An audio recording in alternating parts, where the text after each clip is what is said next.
Okay, no, don't get me wrong. I had nothing against this chapter. This chapter was good, at least a little bit enjoyable. But what I have to say is that was 20 seconds.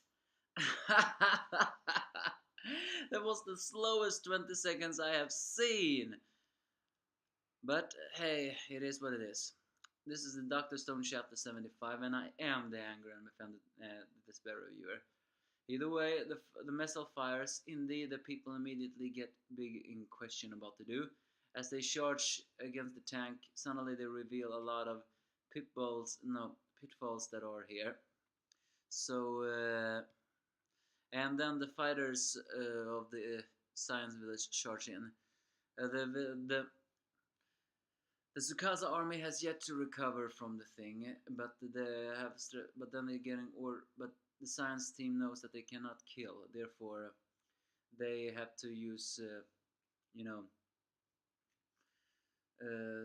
hold back. But then Taiju appears with a carbon shield and destroys all of the people's weapons using his shield and his body. And even though he gets a head bump here, it's the fact that he's even more funny when he says, "Don't worry, I'll stop every last attack with my head. Hitting people is bad." So well, after that, Kohaku and Kofaiku, as no, not him. Damn, I forgot his name. The former village chief, as well as the brothers Gin and Kin, managed to disarm their opponents. But then the tank finally falls. But what's up next is Magma, who was revealed to have taken who takes a new weapon that Senku has invented, and then placing a sound. And now it's a sorry, I stammered again. I have that problem to stammer sometimes.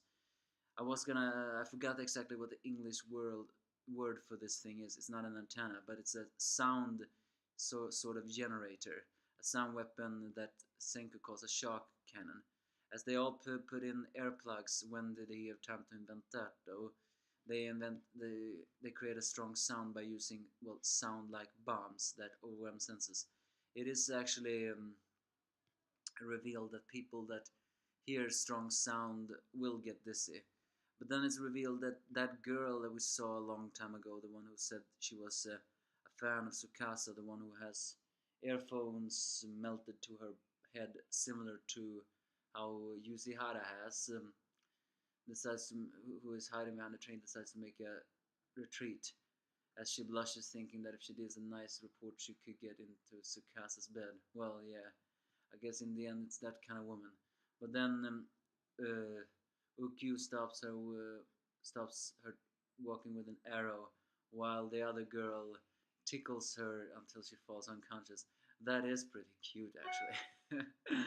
And but then, unfortunately, still having only 6 seconds left, the army managed to disarm the last sound bomb. So Taiyu gets a reckless idea, and Senku and Chrome understands what it is, and that he stands right in the middle of the sound and screams into it while it sends a sound wave, and since he is made of iron, he can withstand it. So the sound travels and knocks out the rest of the gang. With only 2 seconds to bear, and with it, they have recovered the last of. They managed to disarm the last of the Tsukasa army guarding the Cave of Miracles, as well as the new allies that, of course, not going to become allies once they realize what Senku's plan is. And the number of deaths is currently still 0, and it's a total victory. The Cave of Miracles is now the Senku's Kingdom of Science, but it's worth noting that Tsukasa is not here yet.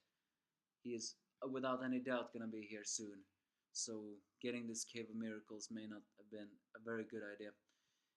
I mean, my biggest problem with this is how could something like this have taken 20 seconds? But it's a fiction, and you should never criticize fiction. It is what it is.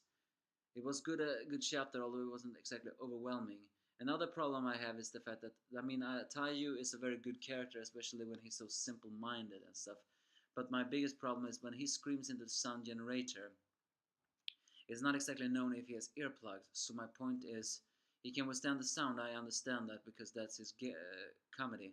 But my wonder is, if he doesn't have any earplugs, isn't that scream gonna make him deaf? So well, that's it. One of the other funny I see was of course the tickling to unconsciousness, which was pretty pretty funny. It was also pretty adorable to see that from the big boot girl, whoever her name is. But it turns out that Headband Girls is a reporter. I guess that's me. Another reason why she was a fan of Tsukasa. She very likely covered a lot of his stories.